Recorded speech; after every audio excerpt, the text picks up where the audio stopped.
Na ay panahon nga si Jesus moingon, panglakaw kamo og isangyaw sa tibuok kalibutan ang maayong balita.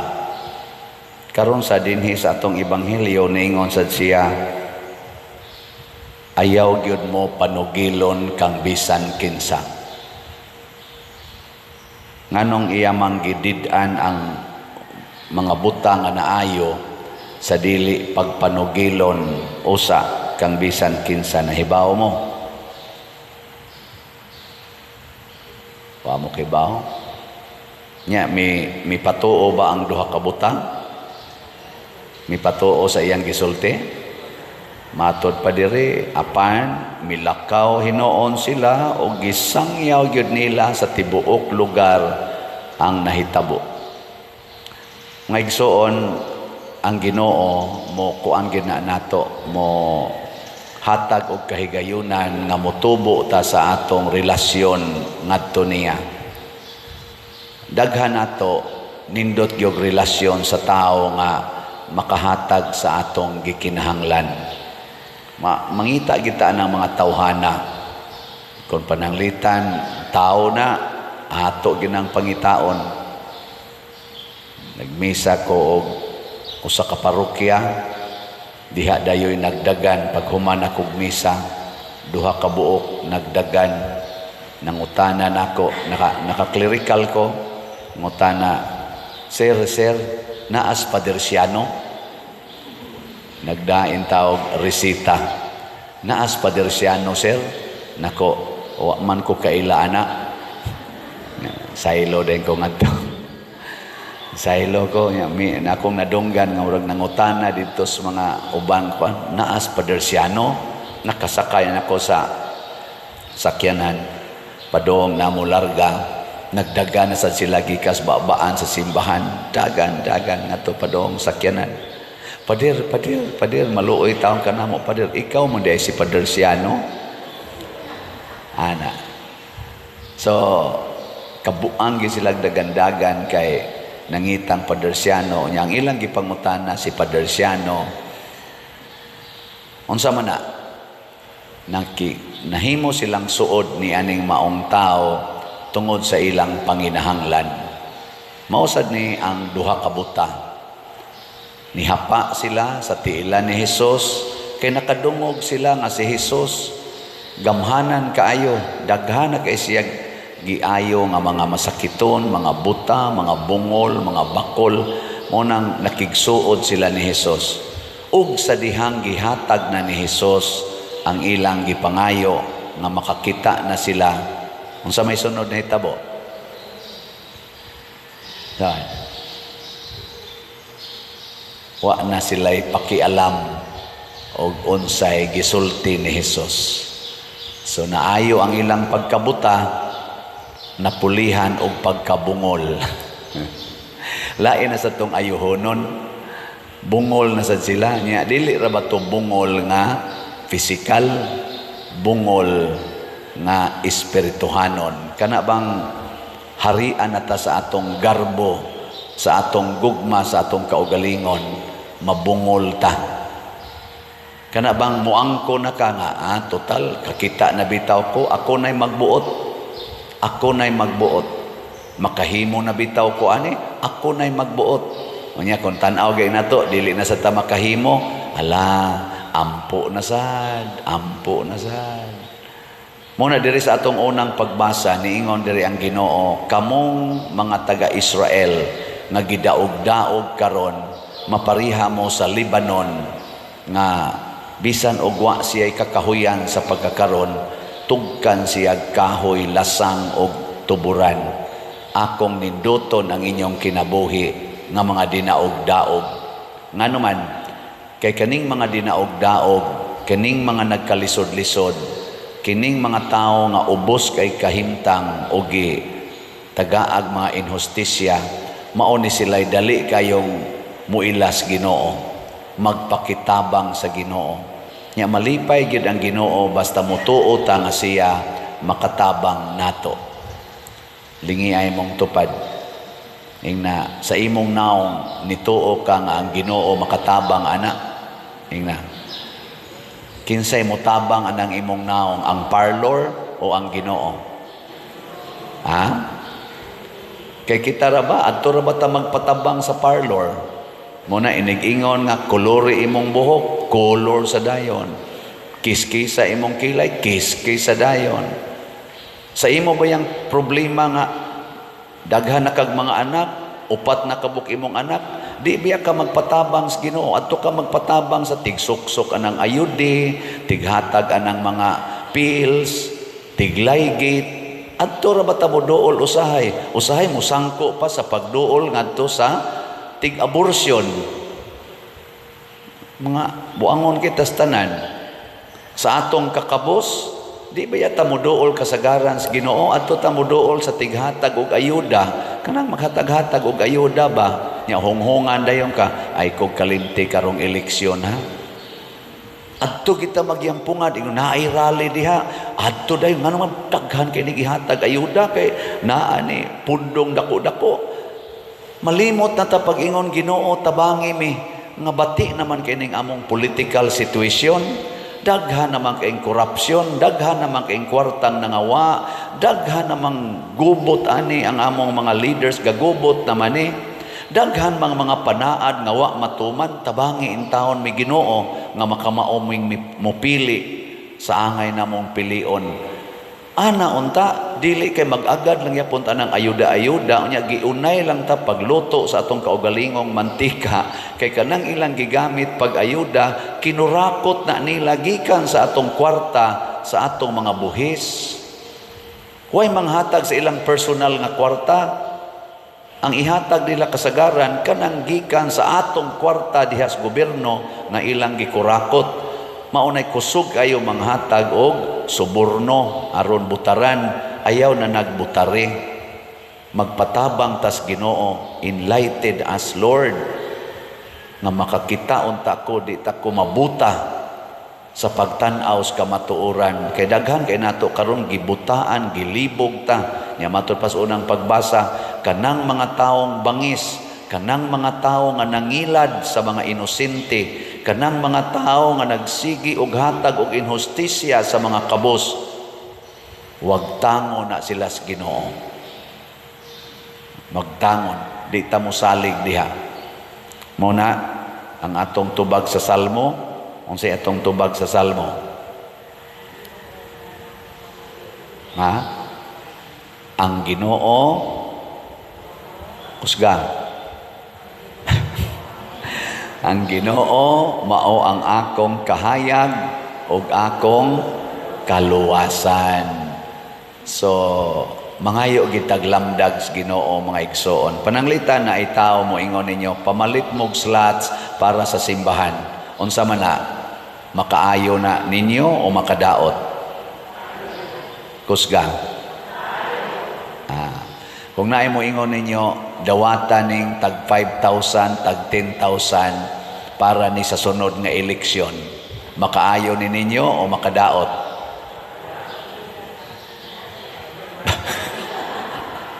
Padir, oy, kinahanglan sa taon ko, ano, padir. Oh, mao na. Tanawa ha, tanawa. Dako kay kalaina, no? Pabaligyaan mog slot, o niya, 500 pesos, SBF DAG, 100 pesos, sitiyo. Ang SBF DAG, para ibayad sa atong contractors na karon na ba kunong pizza 11 or pizza 12, fully operative na ng atong kumbinto. Ang elevator ana mo dagandaga na labing dugay, December 16 makasakay-sakay na mo sa elevator, pero ang unang mo sakay maoy unang mo testing kundi ba maputol ang kable. Bitaw niya ato man ang ibayad sa atong mga contractors nga doon na sa giatiman nga mga katawhan nila, makaayo gid na kanang kita bay mohatag. Ang makaayo kanang kitay mohatag. Mo na ato mong gitagaag opportunity kanisang atong slots kaning CTO para pod ni sa atong pagtukod og mga balay sa atong mga kabos nga pamilya. Unom na kabalay ang atong nahimo last week, ambot karon nga week og pila ka kabuk balay ang human sa atong mga panday mahibaw na karong Domingo. Mao na hatag mo nay makaayo magsigi gani tagdawat motuo ta aning mga politicians nga mga korap magsigi tagdawat sigdawat nya hiktan dayon ta aron pabutaron nila makadaot gina nato. Look at what happened now sa atong nasod. Dili ta mga buta, dili ta mga bungol nga dili makakita sa nahitabo ron sa atong palibot ug dili ta mga bungol nga dili makadungog naa sa social media, naa sa mainstream media, naa sa mga istorya unsa na ron kabati sa sitwasyon nato dinhi sa atong nasod. Bunga kini sa atong pagpabuta-buta o pabungol-bungol sa kamatuoran. Sige, lingiay mong tupad. Ang di mo lingi, buta. Ingna, di na kita mo dawat, ha? Ingna, di na kita mo dawat. Ingna, ha? Ay, nagyog dawat.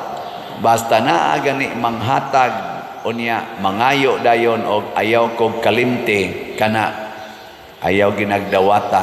Naman sa imo ingon, dawata lang na kay ato ra sad bitan ng kwarta. Ayaw, maanad na sila. Nya magdahom na sila nga tinuod og niepekto ang ilang gibuhat. Ayaw. Dugay na kayo taanang kinaiyahan. Dito sa Amerika, matud pas istorya, wa ra man sa ko ka-experience kay wa man ko mag-drive. Mag-drive gani ka nya naa kay traffic violation.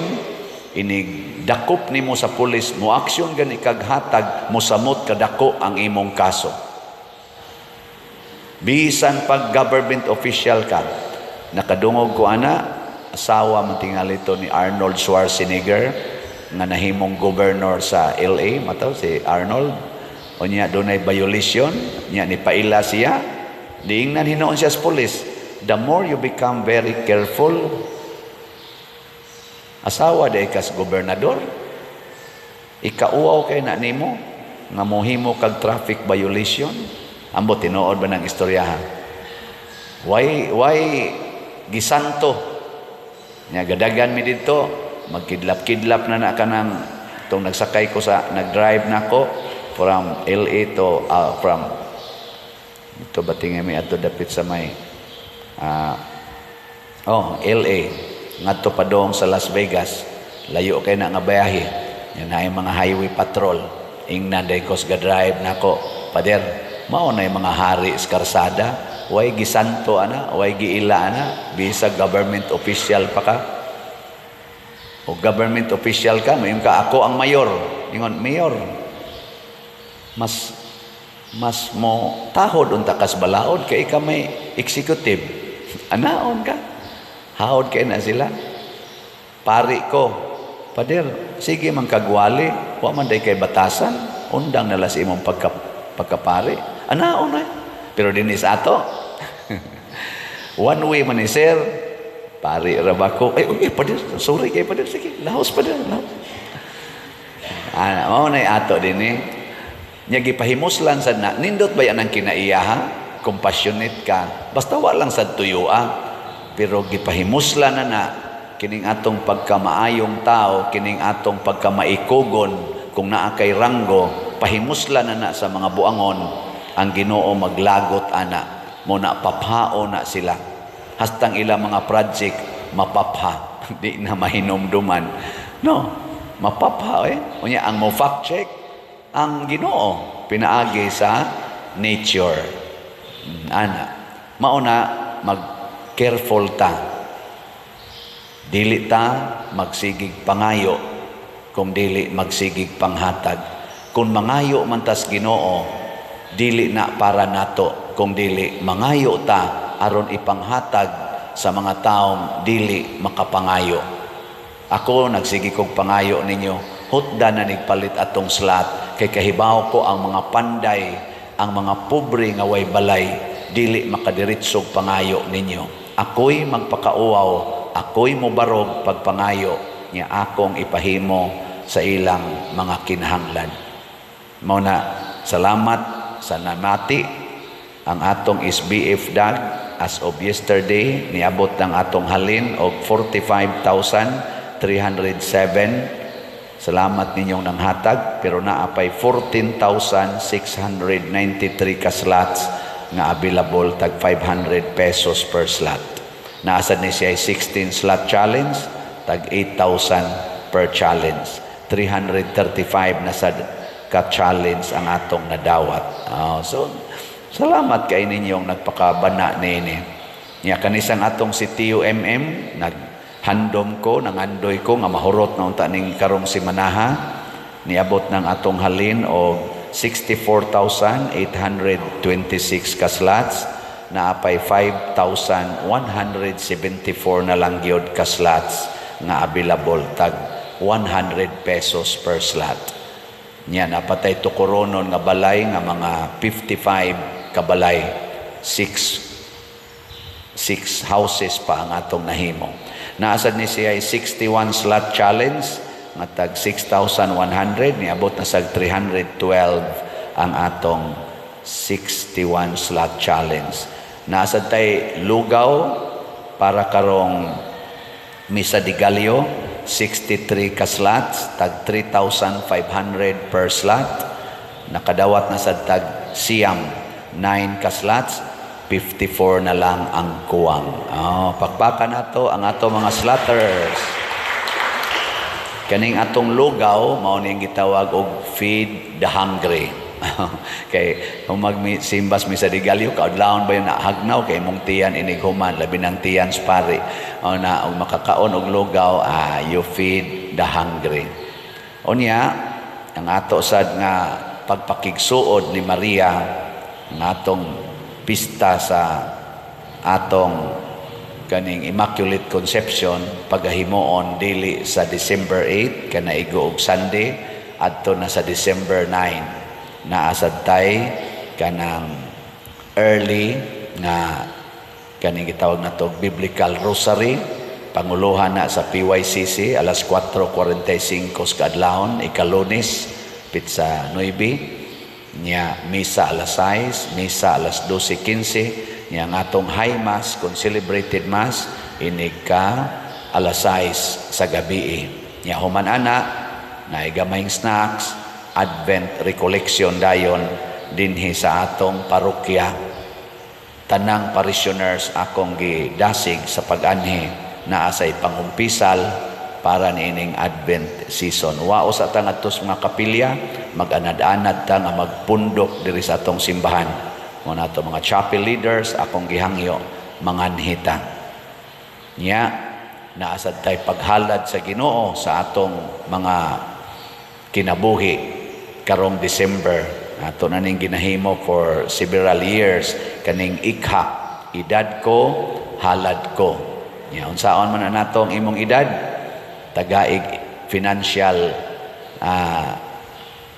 thanksgiving, financial gratitude ngadto sa Ginoo. Ang akong edad 61 naman ko, pwede ni nako i-times og 10 aron makahatag kog 610 pesos as ikha. Pwede sa nina ko i-times og 100 aron makahatag kog 6,100 as ikha.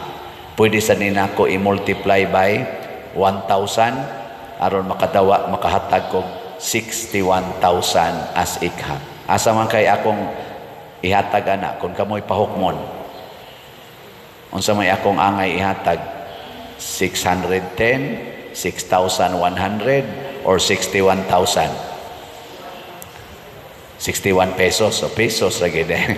I-times lag piso. 61 pesos. Depende na nako. Giunsa nako pagpasalamat ang Ginoo. Kana mo importante. So inautunta, magpakabana ta sa pag-auhag ni Kristo. Giayo niya ang atong mga mata.